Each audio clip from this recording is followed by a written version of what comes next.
As the RA approaches its 250-year anniversary, it is embarking on a project to join together Burlington House and Burlington Gardens. In this 8-part series, we reveal, celebrate and explore the ideas and people behind this transformation.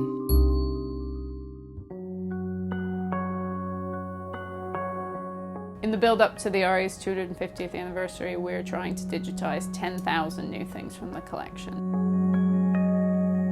I'm Liz Dewar, I'm the Digitisation Coordinator at the Royal Academy.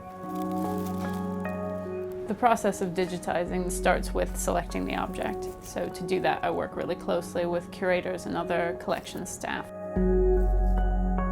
I'm Annette Wickham, I'm the Curator of Works on Paper, so that's prints and drawings, and we have over 20,000 of them here at Burlington House.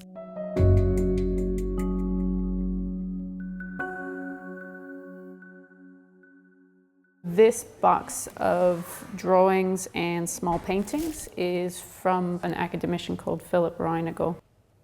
Philip Reinagle started off his career as a portraitist. From about the 1780s, he's changed his focus to landscape and sporting art. When you look through collections like this, you find out a lot about the artist's working process and how they put their compositions together, and you find out a bit about their lives as well. He had 11 children, many of which were artists, and 4 of his daughters practiced art. Female artists in this era had a very difficult time because they didn't have access to training in the same way that men did. So the Reinagle daughters, they would be learning from their family. There's a whole page of Caroline Reinagle. That might actually be copied from her father because as well as his paintings, he did a lot of illustrations for botanical books. I love tying up all these little strands and loose ends and doing a bit of detective work.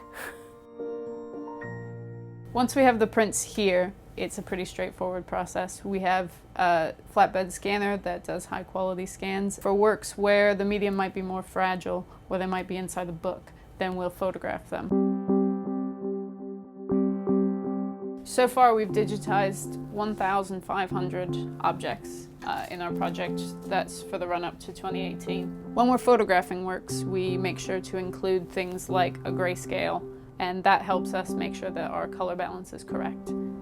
Conservation is very important in the digitization process. Everything that comes to me needs to be in a state where it's safe to handle.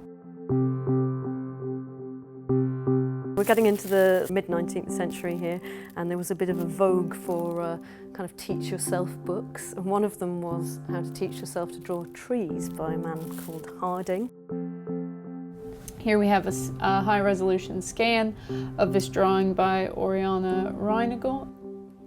Either she's teaching herself or she's teaching somebody else, but that's actually a critique.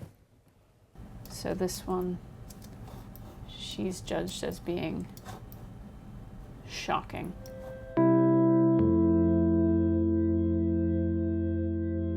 What's great about seeing these images on screen is they really start to come alive. For me, it's all the stuff that's not the picture. That's very exciting and feels quite sort of behind the scenes-y.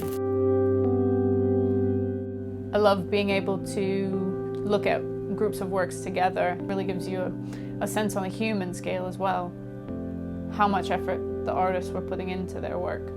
When you go into a gallery, you might see one painting, but I get to see the 500 sketches that led up to that one painting.